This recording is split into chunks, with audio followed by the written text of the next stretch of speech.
Video like जरूर कर लीजिए और ऐसे वीडियो लगातार फ्री में पाने के लिए चैनल को तुरंत सब्सक्राइब कर लीजिए और बेल आइकन को जरूर टैप कर लीजिए ताकि आगे भी सारे वीडियो आपको मिलते रहे। यूट्यूब में फॉलो करते हैं तो प्लीज ये वाला फ्री टेलीग्राम चैनल जरूर ज्वाइन कर लीजिएगा। सारे नोटिफिकेशन सारे अपडेट यहीं पे आते हैं, ध्यान रखिए। नमस्कार दोस्तों, एग्जाम प्रिपरेशन के यूट्यूब चैनल पर मैं प्रियंका एक बार फिर से आप सभी का बहुत बहुत स्वागत करती हूँ। यूपीपीएससी आरओ एग्जाम 27 जुलाई को है और इसके लिए हम लोग डेली रात को 9 बजे मॉक टेस्ट सॉल्व कर रहे हैं। काफ़ी क्वेश्चंस ऑलरेडी हो चुके हैं, फुल लेंथ मॉक टेस्ट भी कराए जा चुके हैं। जो बच्चे न्यू हैं उनके लिए ये मॉक टेस्ट आप पहली बार सॉल्व करेंगे। जो बच्चे पहले से सॉल्व कर चुके हैं उनके लिए रिवीजन क्लास हो जाएगी। तो full length mock test available है, प्लेलिस्ट बनी हुई है, आप उन्हें देख सकते हैं। लेकिन रिवीजन करने के लिए मैं कुछ पार्ट में क्वेश्चंस को अपलोड कर रही हूँ और आपको क्या करना है, इन क्वेश्चंस को तो देखना ही है और इसके बाद आपके फुल लेंथ मॉक टेस्ट फिर से शुरू हो जाएंगे। इससे पहले जो भी बच्चे सॉल्व कर चुके हैं वो एक बार अपना स्कोर अब कमेंट करके ज़रूर बताएंगे कि आपकी किस सब्जेक्ट में गलती हो रही है। अगर वहाँ कहीं पे कमी हो रही है तो आप उनकी क्लासेस करके आप उस सब्जेक्ट को फिर से मजबूत कर लेंगे। जो बच्चे पेड कोर्स में इंटरेस्टेड हैं, ठीक है, पेड कोर्स में मतलब अभी भी टाइम है, 27 जुलाई के एग्ज़ाम में आपके पास थोड़ा सा समय बचा हुआ है और आपको लग रहा है कि अभी भी आपकी तैयारी पूर्ण रूप से नहीं हो पाई है, कोई कमी है, तो आप स्टडी फॉर सिविल सर्विसेज का कोर्स ज्वाइन कर सकते हैं। इस कोर्स को ज्वाइन करेंगे, इसमें आपको वीडियो रिकॉर्डेड सारी क्लासेस मिल जाएंगी जिसमें आपका करंट अफेयर कंप्लीट हो जाएगा। इसके लिए अदर कोई मैगजीन नहीं फॉलो करनी, जीएस के सारे सब्जेक्ट हो जाएंगे, यूपी एग्रीकल्चर सेंसस वगैरह, किसी के लिए भी टेंशन नहीं लेना है। और साथ में मॉक टेस्ट कराए जा रहे हैं, फुल लेंथ मॉक टेस्ट भी और सब्जेक्ट वाइज भी हैं। तो आप एग्जाम ओरिएंटेड ऐसे क्वेश्चन ज़्यादा से ज़्यादा हल कर पाएंगे जो एग्जाम में पूछे जाएं जैसे प्रश्न, और वहीं से आपको प्रश्न देखने को भी मिलेंगे। तो कोशिश कीजिए, अगर आप पेड कोर्स ज्वाइन कर सकते हैं तो आप उसको ज्वाइन करके अपनी तैयारी अभी से कंप्लीट रखिए और वहाँ पर जब आप पेपर सॉल्व करें तो कट ऑफ आसानी से क्वालिफाई कर सकें। जो बच्चे पेड कोर्स नहीं ज्वाइन कर सकते वो इस चैनल पर तो फॉलो करेंगे जो क्लासेस चल रही हैं। स्टडी फॉर सिविल सर्विसेज का मेन जो यूट्यूब चैनल है उसमें प्लेलिस्ट बनी हुई है, उसकी क्लासेस कर सकते हैं। और यूपीपीसीएस 2025 का जो एग्ज़ाम होना है उसके लिए भी कोर्स अवेलेबल है, आप उसे भी ज्वाइन कर सकते हैं। तो अगर आपको कोर्स ज्वाइन करना है तो डिस्क्रिप्शन बॉक्स में मैंने नंबर प्रोवाइड किया है, आप उन पर कॉन्टैक्ट करके अपने कोर्स को परचेज कर पाएंगे। अन्य कोई इन्फॉर्मेशन चाहिए तो कमेंट करके पूछ सकते हैं। तो चलिए बिना देर के आज की क्लास स्टार्ट करते हैं। इसमें आपको डेली मॉक टेस्ट सॉल्व करने हैं और हाँ, जो क्वेश्चन डेली हो रहे हैं उनको पहले सॉल्व कीजिए और देखिए कहाँ पे गलती हो रही है, उसको आप नोट डाउन करते रहिए, शॉर्ट नोट्स प्रिपेयर कर लीजिए, एग्जाम टाइम में क्विक रिवीजन के लिए हेल्प करेंगे।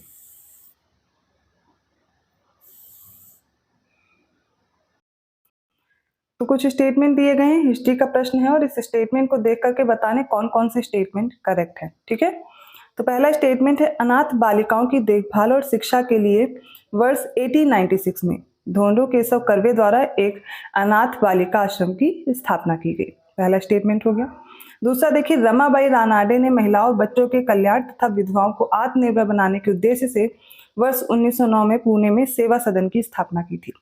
थर्ड है, रैयतवाड़ी बंदोबस्त के प्रणेता थॉमस मुनरो और अलेक्जेंडर रीड थे और यह व्यवस्था ब्रिटिश भारत के 51% जो एरिया है, भूमि क्षेत्र है, उन पर लागू की गई थी। ऑप्शंस आपके सामने हैं, मैं ऑप्शंस नहीं रीड करूंगी, बहुत टाइम टेकिंग हो जाएगा फिर। और जो बच्चे हिंदी या इंग्लिश को लेकर के कंफ्यूज है, बाइलिंगुअल पेपर है। यहाँ पर देखिए जो सही उत्तर होगा वो क्या हो जाएगा, ऑप्शन सी होगा। मतलब आपको तीनों स्टेटमेंट करेक्ट है। तो अब याद रहेगा कि जो ये अनाथ बालिका आश्रम है इसकी स्थापना किसने की, धोंडो केशव कर्वे ने। टाइम याद रखना है 1896। और जो रमाबाई रानाडे हैं इन्होंने पुणे में सेवा सदन की स्थापना की थी, डेट जरूर याद रखिए 1909 में। रैयतवाड़ी बंदोबस्त, तो ये भूमि सुधार जो थे, इसमें जो रैयतवाड़ी बंदोबस्त आता है इसके प्रणेता कौन थे, तो थॉमस मुनरो और अलेक्जेंडर रीड थे और रैयतवाड़ी बंदोबस्त 51% एरिया पर लागू की गई थी। अब सेकंड क्वेश्चन ध्यान से देखिए, निम्नलिखित को क्रोनोलॉजिकल ऑर्डर में अरेंज करना है। क्या अरेंज करना है वो इवेंट्स देखिए।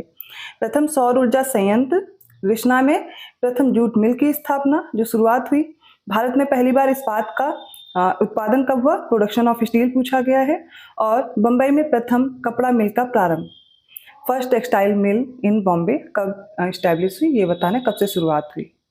तो देखिए यहाँ पर ये मैंने वैसे शॉर्ट में क्वेश्चन कराया है, जिन्होंने भी ये चीज़ें नहीं याद की हैं तो डेली शॉर्ट जरूर देखा कीजिए। यहाँ पर आपको अगर डेट नहीं भी पता तो भी इस आंसर को कर सकते थे। कैसे कर सकते थे, क्योंकि आप सभी को पता होगा सबसे पहले जो यहाँ पर होगा इवेंट वो होगा बंबई में कपड़ा मिल का प्रारंभ। अगर आपको सिर्फ इतना ही पता है तो आपको अपना आंसर मिल गया और वो ऑप्शन कौन सा है, बी है। तो सबसे पहले बंबई में कपड़ा मिल का प्रारंभ हुआ था 1854 में, ठीक है, करेक्ट। और भारत में पहली बार जो स्टील प्रोडक्शन हुआ वो कब हुआ, 1874 में। रिश्ना में प्रथम जूट मिल की स्थापना की गई थी, बंगाल प्रेसिडेंसी में पड़ता है, ठीक है, तो 1855 में हुई थी, 1855। और प्रथम सौर ऊर्जा संयंत्र, और इससे भी आप आंसर ढूंढ सकते थे कि सबसे लास्ट में क्या होना चाहिए, प्रथम सौर ऊर्जा संयंत्र, ये जो सौर ऊर्जा संयंत्र है सबसे बाद में हुआ, तो भी आंसर मिल जाता, लास्ट में 1 है, तो ये 2012। अब अरेंज करेंगे तो हो जाएगा 4231। डेट अब नहीं भूलनी है, याद रखिएगा। तो फर्स्ट टेक्सटाइल मिल 1854, इसके बाद जूट मिल 1855, उसके बाद इस्पात का प्रोडक्शन 1874 और लास्ट में सौर ऊर्जा संयंत्र की स्थापना। थर्ड क्वेश्चन देखिए, फिर से क्रोनोलॉजिकल ऑर्डर में हमें अरेंज करना है। सबसे पहले दिया गया ग्रेट इंडियन पेनिनसुलर रेलवे हड़ताल, गोलमुरी टिन प्लेट हड़ताल, असम बंगाल रेलवे हड़ताल और अहमदाबाद टेक्सटाइल हड़ताल। तो यहाँ पर कुछ स्ट्राइक्स दी गई हैं और हमें उन्हें अरेंज करना रहेगा। तो सबसे पहले देखते ग्रेट इंडियन पेनिनसुलर रेलवे हड़ताल, ये कब हुई, तो 1930 में हुई, 1930। गोलमुरी वाली कब हुई, इससे ठीक पहले हुई थी 1929 में ये हड़ताल, ठीक है। असम बंगाल रेलवे हड़ताल इससे भी पहले हुई 1921 में, जबकि अहमदाबाद टेक्सटाइल हड़ताल ये कब हुई थी, 1918 में, 1918। अरेंज करते हैं तो सबसे पहले 4 होगा, 3 होगा, 2 है, देन 1 होगा। समझ आ गया, ठीक है, ये डेट याद कर लीजिएगा। फोर्थ क्वेश्चन देखिए, क्वेश्चन आप देख करके और आपको ये ऑप्शन दिए गए हैं सामने, ठीक है, यहाँ से ऑप्शन देख सकते हैं। पहला स्टेटमेंट है द सत्य महिमा धर्म ऑफ उड़ीसा, इसकी स्थापना महिमा गोसाई द्वारा की गई। सेकेंड है गुजरात के स्वामी नारायण संप्रदाय की स्थापना सहजानंद स्वामी द्वारा की गई। थर्ड है साइंटिफिक सोसाइटी की स्थापना सर सैयद अहमद खां के द्वारा की गई। फोर्थ है सेवा समिति बॉय स्काउट्स एसोसिएशन सी राम वाजपेयी के द्वारा। देखते हैं इसका सही उत्तर क्या होगा। तो चारों के चारों करेक्ट दिए गए हैं, ठीक है, इसलिए ऑप्शन डी यहाँ पर सही होगा। तो उड़ीसा में जो माफ कीजिएगा, द सत्य महिमा धर्म ऑफ उड़ीसा, ये किसने किया, महिमा गोसाई। गुजरात के स्वामी नारायण संप्रदाय की स्थापना करते हैं सहजानंद स्वामी द्वारा। साइंटिफिक सोसाइटी, ये आपको याद होगा, सर सैयद अहमद खां। और स्वामी नारायण संप्रदाय सहजानंद स्वामी, दो तो आपको याद होंगे, आप फर्स्ट और लास्ट में आई थिंक कंफ्यूज हो रहे होंगे। तो सेवा समिति boy scouts association Shri Ram Vajpayee और द सत्य महिमा धर्म ऑफ उड़ीसा महिमा गोसाई के द्वारा। फिफ्थ क्वेश्चन देखिए, निम्नलिखित में से गलत विकल्प चुनना है। पेपर में हमें यही ध्यान देना है, हमसे सही पूछा गया है, गलत पूछा गया है। तो पहला जो ऑप्शन है वो दिया गया पंजाब भूमि हस्तांतरण अधिनियम, ठीक, कभी कभी क्रोनोलॉजी में भी लगाने के आते हैं कुछ अधिनियम। 1900 में कर्जन के शासनकाल में पारित किया गया था। फिर सेकंड देखिए, 1876 में लिटन ने सुझाव दिया था, क्या दिया था, कि भारतीय राजाओं की एक आंतरिक परिषद का गठन करना चाहिए, इनर काउंसिल एक बनानी चाहिए जो इंडियन किंग्स हैं। सी है मदर टेरेसा ने कहा था कि ब्रिटिश साम्राज्य पूरी तरह से सड़ा हुआ है, हर दिशा में भ्रष्ट, अत्याचारी और हीन है। फोर्थ एल्बर्ट विल, ये वर्ष 1883 में आया था, 1883 में रिपन के शासनकाल के दौरान इसे प्रस्तुत किया गया था। एक एक करके देखते हैं इसमें गलत क्या है। गलत हो जाएगा ऑप्शन सी। तो यहाँ पर मदर टेरेसा से कोई मतलब नहीं है, सिस्टर निवेदिता थी। कौन थी, सिस्टर निवेदिता। इन्होंने ये कहा था कि ब्रिटिश साम्राज्य पूरी तरह से सड़ा हुआ है, हर दिशा में भ्रष्ट है, अत्याचारी है और हीन है, ठीक है। फिर ये सारे स्टेटमेंट करेक्ट हैं, ठीक है। पंजाब भूमि हस्तांतरण अधिनियम कब आया, 1900 में आया था, कर्जन के समय पर। 1876 में कौन था, लिटन था, इसी ने सुझाव दिया था कि एक इनर काउंसिल बननी चाहिए, ठीक है। और लिटन के सुझावों को फरवरी 1921 में नरेश मंडल, जिसे चैम्बर ऑफ प्रिंसेस बोलते हैं ना, इसके गठन के रूप में ही लागू कर दिया गया था। और रिपन के समय पे क्या आया था, एल्बर्ट बिल आया था। आप सभी को एल्बर्ट बिल कभी कभी अरेंज करने को भी आता है, तो 1883 याद रखेंगे। सिक्स्थ क्वेश्चन देखिए, निम्नलिखित कथनों पर विचार करें। पहला क्या है, मोहनदास करमचंद गांधी ने वर्ष 1903 में अहमदाबाद में इंडियन ओपिनियन नामक समाचार पत्र शुरू किया था। नेक्स्ट स्टेटमेंट है मोतीलाल तेजावत के बारे में, तो इन्होंने भीलों को संगठित किया था और भील आंदोलन ने सहयोग गतिविधियों को मजबूत किया। थर्ड है पूना सार्वजनिक सभा की स्थापना 1870 ईस्वी में एम जी रानाडे और जीवी जोशी द्वारा की गई थी। बताना है कौन सा करेक्ट होगा, ठीक है। देखते हैं इसका कौन सा उत्तर सही है। तो जो ये मोहनदास करमचंद गांधी वाला स्टेटमेंट है, तो इन्होंने कहाँ पर शुरू किया था इंडियन ओपिनियन नामक समाचार पत्र, याद कीजिए, तो दक्षिण अफ्रीका में किया था। अहमदाबाद गलत हो जाएगा, यार आप देख रहे होंगे सही है, लेकिन यहाँ पर अहमदाबाद गलत है, ये दक्षिण अफ्रीका में शुरू हुआ था 1903 में। पहला स्टेटमेंट गलत हो गया, दूसरा और तीसरा सही है, क्योंकि मोतीलाल तेजावत ने भीलों को संगठित किया था और भील आंदोलन ने असहयोग गतिविधियों को मजबूत कर दिया था। और पूना सार्वजनिक सभा की स्थापना कब हुई, 1870 में हुई। ठीक है। तो 1867 में सार्वजनिक काका मतलब गणेश वासुदेव जोशी द्वारा एक छोटे संगठन के रूप में पहले इसकी स्थापना की गई थी। बाद में इसका 2 अप्रैल 1870 में नाम बदला गया, तब रखा गया पूना सार्वजनिक सभा। और 1870 में यह सभा पुणे के बाहर फैल गई और सतारा जिले में 3 शाखाएं भी बनाई गई थी।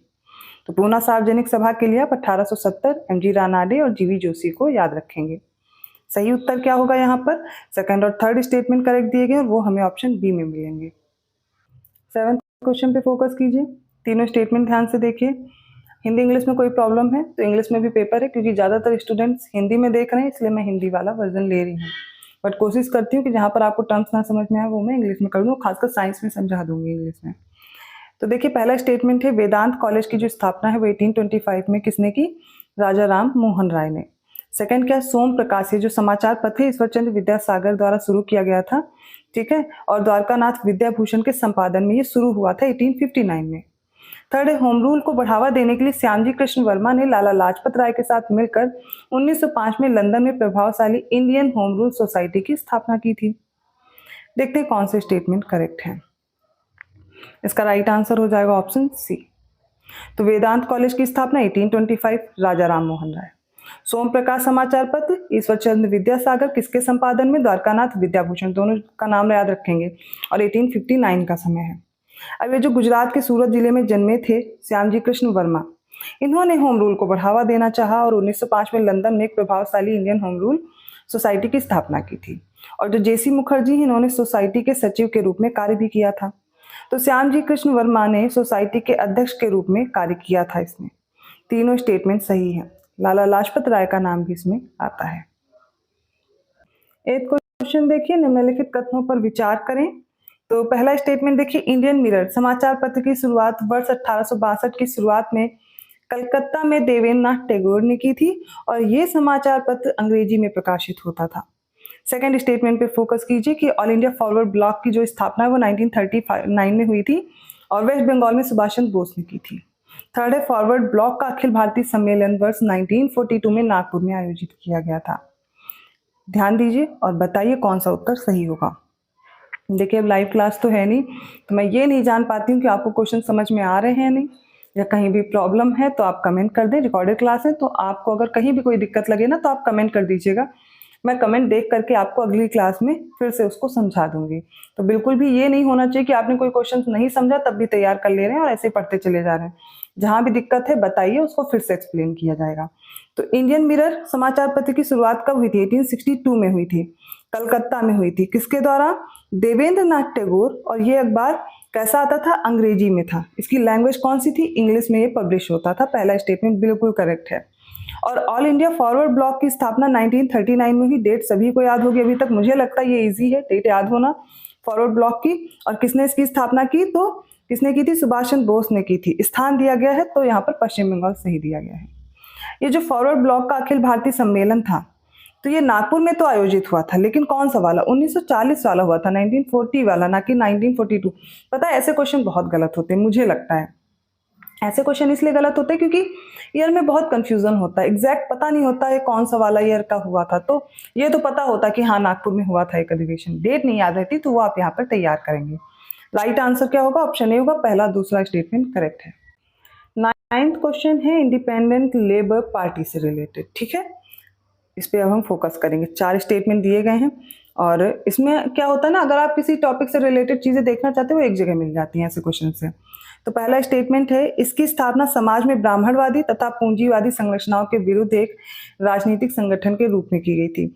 जिनको भी पेपर टफ लग रहा है तो पेपर ऐसा ही आएगा, इससे इजी नहीं आने वाला। पिछले पेपर्स आप लोग देख चुके हैं, पीसीएस वाला भी और आरओ का जो पहले हुआ था।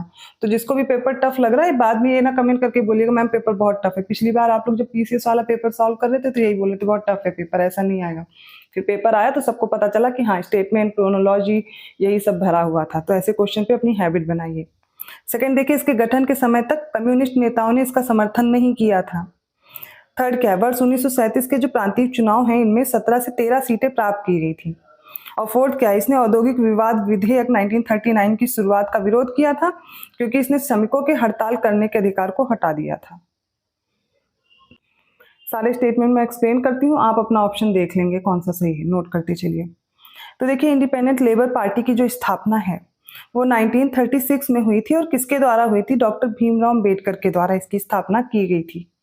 ठीक है, 1936 का समय है, डॉक्टर भीमराव अंबेडकर के द्वारा स्थापना की गई थी। यहाँ पर ऐसा कोई स्टेटमेंट नहीं, लेकिन मैं समझाते चल रही हूँ। अब इसकी स्थापना क्यों हुई? तो समाज में ब्राह्मणवादी, पूंजीवादी जो संरचनाएं हैं, इनके खिलाफ एक राजनीतिक संगठन बन जाए, इस रूप में क्या किया गया? इसकी स्थापना की गई। तो पहला स्टेटमेंट सही हो जाता है। अब इसके गठन के समय जो कम्युनिस्ट नेता थे, इन्होंने इसका समर्थन नहीं किया था। अब फिर होता है क्या? प्रांतीय चुनाव होता है 1937 का। इसमें 17 में से 15 सीटें इन्होंने हासिल की थी और यहाँ पर 13 दी गई हैं। छोटी छोटी चीजों पे ध्यान देना है। तो 17 में से 15 सीटें हासिल की थी और इसने औद्योगिक जो विवाद विधेयक है 1937, ना कि 1939, ये गलत हो गया, कि शुरुआत में क्या किया? विरोध किया, क्योंकि इसने श्रमिकों के हड़ताल करने के अधिकार को हटा दिया था। मतलब जो श्रमिक हड़ताल कर सकते हैं ऐसा अधिकार हटा दिया गया था, जो ये औद्योगिक विवाद विधेयक 1937 का आया था। इसलिए ये भी स्टेटमेंट इनकरेक्ट हो जाता है। सही उत्तर क्या होगा?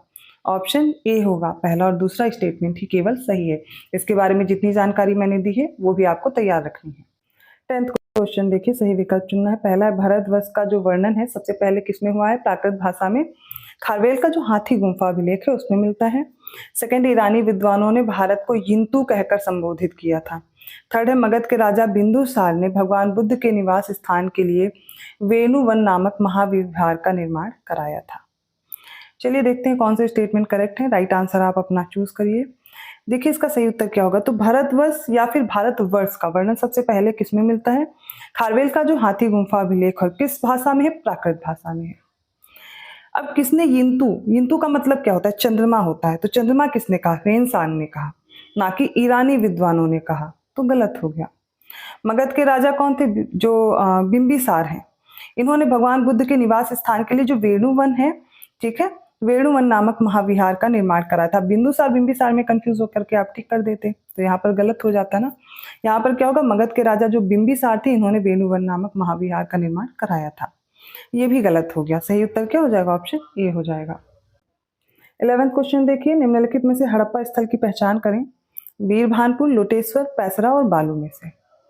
ठीक है, तो आप लोग इसमें से पहले आंसर देखें, मैं एक करके बताती हूँ। तो यहाँ पर जो सही उत्तर है वो है ऑप्शन डी। जो हड़प्पा स्थल है वो कौन सा है? तो ये इस समय है कहाँ पर? तो कैथल जिला पड़ता है हरियाणा में, वहां पर बालू स्थित है। कैथल जिला हरियाणा का। मैं हर एक चीज नोट नहीं कर सकती, इसलिए मैं बार बार बोल देती हूँ, कई बार बोलती हूँ, जिससे आपको याद भी रहे। और अगर आप कहीं नोट कर रहे हैं तो नोट कर लीजिए। अब बाकी के कौन कौन से हैं? बाकी के जो स्थल हैं वो मध्य पाषाण कालीन है। ठीक है, कैसे? मीजोलिथिक साइट्स हैं। अब जैसे वीरभानपुर है तो ये पश्चिम मेदिनीपुर जिला पड़ता है पश्चिम बंगाल में, वेस्ट बंगाल में, वहां पर है। और कौन सा है? मीजोलिथिक साइट है। लोटेश्वर कहाँ है? लोटेश्वर गुजरात में है, गुजरात में पाटन जिला पड़ता है, तो ये गुजरात में हो जाएगा। पैसरा कहाँ है? तो पैसरा बिहार में है, मुंगेर जिले में। पैसरा कहाँ है? बिहार का मुंगेर जिला है, यहाँ पर है, मेसोलिथिक साइट है। इसके अलावा और भी कुछ मेसोलिथिक साइट है, यूपी की जरूर याद कर लीजिए। सराय नाहर राय है, प्रतापगढ़ जिला है ना यूपी का, वहां पर है सराय नाहर राय, मेसोलिथिक साइट है। हड़प्पा में मैंने आपको बालू याद कराया, जो कि कैथल जिला है, कहाँ पर? हरियाणा में है। 12th क्वेश्चन देखिए, निम्नलिखित कथनों पर विचार कीजिए। तो कुछ जो यात्री हैं हमारे भारत आए हैं उनसे रिलेटेड प्रश्न है और ये टॉपिक आपको हर हाल में तैयार रखना है।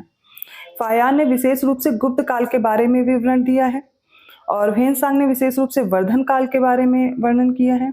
इत्सिंग के बारे में बताया जा रहा है, विशेष रूप से पूर्व मध्य काल के विवरण देते हैं। ये सबके बारे में देख लीजिए। तो चीनी लेखक कौन है? फायान है, तो इन्होंने गुप्त काल के बारे में विशेष रूप से विवरण दिया है। ह्वेनसांग ने वर्धन काल और इसी को पुष्यभूति काल कहते हैं, इसके बारे में विवरण दिया है। चीनी लेखक थे ये भी, और चीनी यात्री थी इत्सिंग, तीनों चीनी यात्री। ठीक है, तो इन्होंने विशेष रूप से पूर्व मध्यकाल के बारे में, ठीक है, जो पोस्ट मिडेवल पीरियड है, ठीक है, उसके बारे में हमें बताया है। तो देखते हैं इसका क्या राइट आंसर होगा। इसका सही उत्तर हो जाएगा ऑप्शन सी। 13 क्वेश्चन पे फोकस कीजिए। पहला स्टेटमेंट क्या है मोहम्मद गोरी के बारे में? तो इसने मंदिरों को तोड़कर मस्जिद बनाने और मुस्लिम शिक्षा देने की प्रथा शुरू की थी। सेकंड स्टेटमेंट में कहा गया मोहम्मद बिन तुगलक ने किसानों के विकास के लिए सोंधर नाम का एक कृषि ऋण प्रदान किया था। ठीक है, नेक्स्ट है औरंगजेब। तो औरंगजेब दिल्ली का पहला ऐसा सुल्तान था जिसने अमीर सादा पद की नियुक्ति की थी।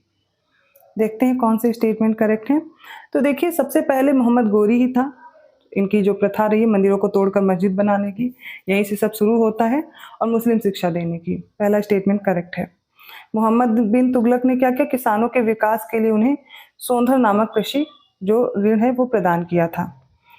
फिर मोहम्मद बिन तुगलक ये दिल्ली का पहला सुल्तान था, ना कि औरंगजेब था जिसने अमीर सादा पद की नियुक्ति की थी। तो ये गलत हो जाएगा, यहाँ पे औरंगजेब नहीं होना था।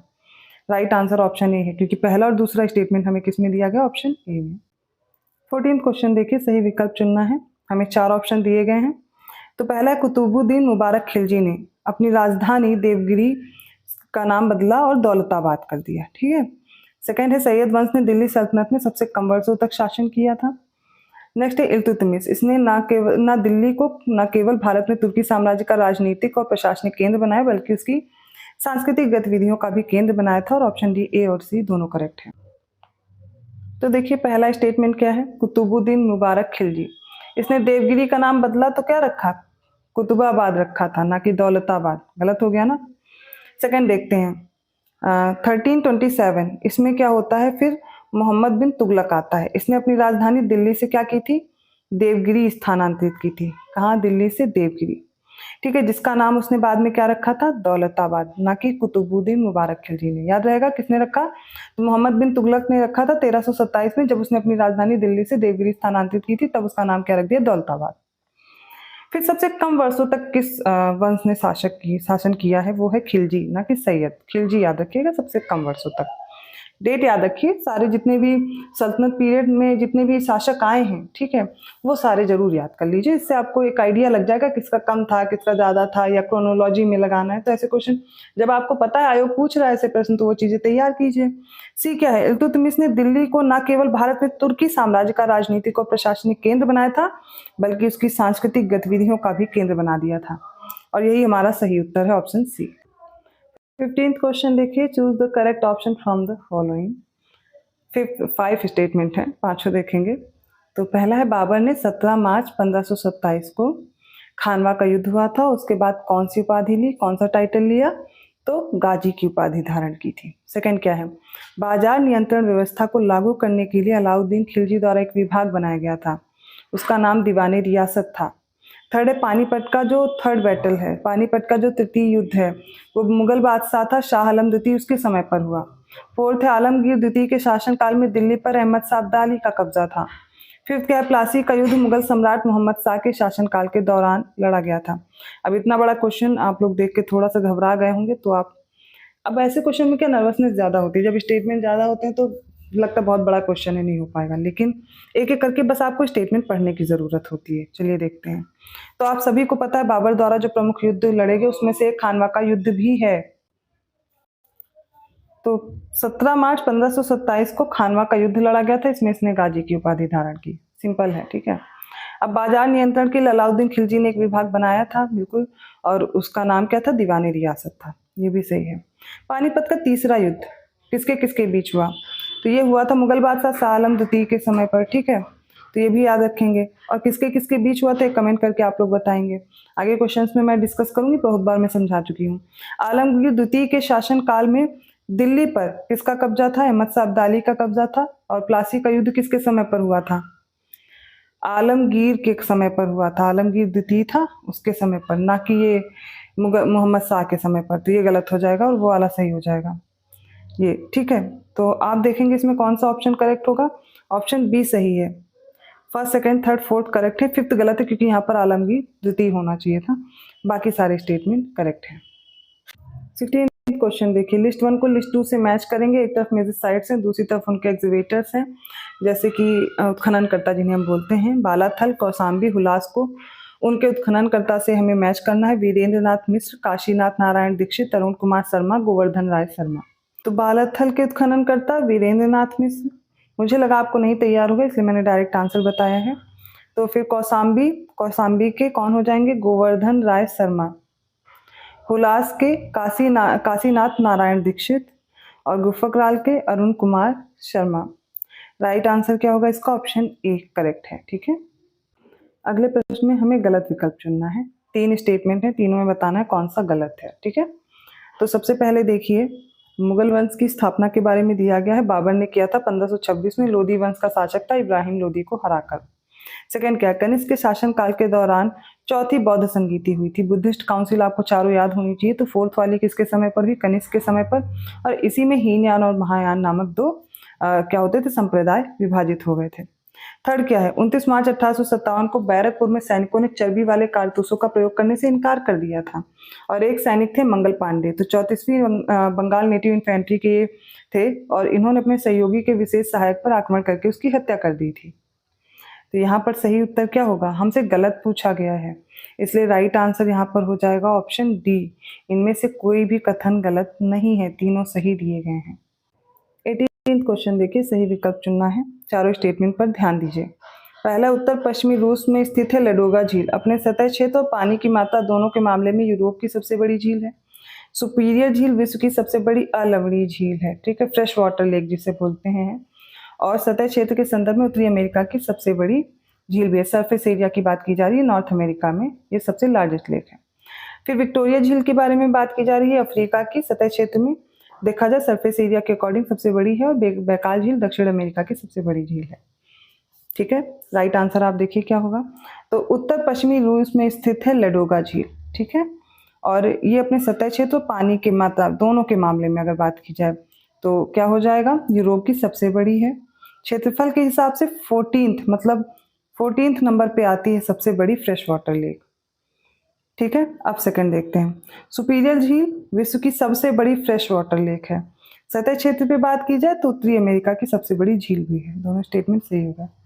विक्टोरिया कहाँ पर है, अफ्रीका में है, यह सबसे बड़ी झील है, और नील नदी का मुख्य जलाशय भी है, यहीं से नील नदी निकलती है ना। तो लेक विक्टोरिया मुख्य रूप से तंजानिया और युगांडा में स्थित है, इनकी सीमा पर है, लेकिन इसकी सीमा इसकी जो बाउंड्री है वो केन्या से भी लगती है। तो अगर आपसे पूछा जाए लेक विक्टोरिया कितनी बाउंड्री टच करती है, तो केन्या से, तंजानिया और युगांडा से, यहीं से नील नदी का उद्गम होता है, बिल्कुल सही दिया गया है, ठीक है। फोर्थ स्टेटमेंट देखिए बैकाल झील के बारे में, तो आयतन की दृष्टि से ये विश्व की सबसे बड़ी अलवणीय झील है, फ्रेश वाटर लेक है। कहाँ पर है, रूस में है, ना कि ये अमेरिका में है, ठीक है, तो रूस में स्थित है, और जिसमें दुनिया की लगभग 20% फ्रेश वाटर मौजूद है। बैकाल झील विश्व की सबसे गहरी झील भी है। बैकाल झील सतह क्षेत्र की दृष्टि से बात की जाए तो विश्व की 7वीं सबसे बड़ी लेक है, और बैकाल झील को 1996 में यूनेस्को द्वारा विश्व धरोहर स्थल भी घोषित किया गया है। राइट आंसर यहाँ पर क्या हो जाएगा, ऑप्शन बी, पहला, दूसरा और तीसरा स्टेटमेंट करेक्ट है। 19th क्वेश्चन देखिए, इक्वेटर लाइन पूछी गई है, वो किन देशों से पास होती है, किन कंट्री से पास होती है, इनमें से बताना है। माल्टा, कोलंबिया, साओ टोम और प्रिंसिपे, इंडोनेशिया और मालदीव। तो सबसे पहले तो आपको यही पता होना चाहिए कि इक्वेटर लाइन कितनी कंट्रीज से पास होती है। तो ये 13 कंट्रीज से पास होती है। कई बार मैं इसको पढ़ा चुकी हूँ, और इतनी बार आप पढ़ लेंगे कि रिवाइज हो जाएगा बार बार, और फिर कभी नहीं भूलेगा। तो दक्षिण अमेरिका या साउथ अमेरिका कौन सी कंट्री है इसमें, इक्वाडोर, कोलंबिया और ब्राजील। यहाँ पर कोलंबिया दिया गया है, ठीक है। फिर आ जाता है अफ्रीका, तो अफ्रीका के गैबन से, कॉन्गो लोकतांत्रिक गणराज्य से, Uganda, Kenya, Sao Tomo Principe, ठीक है, और सोमालिया। तो ये हो गई अफ्रीका की कंट्रीज। एशिया में मालदीव और इंडोनेशिया। कौन सा बच गया, ओशिनिया के पार्ट से भी, जो किरिबाती वाला रीजन है वहां से भी पास होती है, लेकिन यहाँ पर माल्टा मैंने नहीं बोला, और इसी को एलिमिनेट कर लीजिए। राइट आंसर क्या हो जाएगा, ऑप्शन सी, 2, 3, 4, 5। 20वां प्रश्न देखिए, करेक्ट ऑप्शन चूज करेंगे। यहाँ पर IST Indian standard meridian line जो है, ठीक है, टाइम मेरिडियन लाइन, उससे पूछा गया है, उसके बारे में कुछ स्टेटमेंट है। तो सबसे पहला स्टेटमेंट बता रहा है कि जो IST है वो यूपी के राज्य में एक शहर है मिर्जापुर, ठीक है, प्रयागराज में एक शहर है, मिर्जापुर से होकर गुजरती है। सेकंड है, ये कितने राज्यों से होकर गुजरती है, तो यूपी, MP, छत्तीसगढ़, उड़ीसा और त्रिपुरा से होकर गुजरती है। थर्ड बताया जा रहा है, भारत के पहले परमाणु रिएक्टर अप्सरा का संचालन अगस्त 1956 में भाभा परमाणु अनुसंधान केंद्र के ट्रॉम्बे परिसर से शुरू किया गया था। कौन से स्टेटमेंट करेक्ट है, चलिए देखते हैं। यहाँ पर राइट आंसर इसका क्या हो जाएगा, ऑप्शन सी। तो इंडियन स्टैंडर्ड टाइमलाइन जो है IST 83.5 डिग्री को हम बोलते हैं, ठीक है, हाफ डिग्री, ठीक है, तो 83.5 डिग्री क्या है, हमारे यहाँ से होकर के पास होती है। कितने राज्यों से, 5 राज्य हैं, यूपी, एमपी, छत्तीसगढ़, उड़ीसा। यहाँ पे त्रिपुरा नहीं होगा, त्रिपुरा गलत दे दिया गया है, आंध्र प्रदेश होगा, आंध्र प्रदेश नहीं दिया गया, याद रखिएगा, भूलना नहीं है अब। ठीक है, यहाँ पर सही उत्तर आपका ऑप्शन सी है।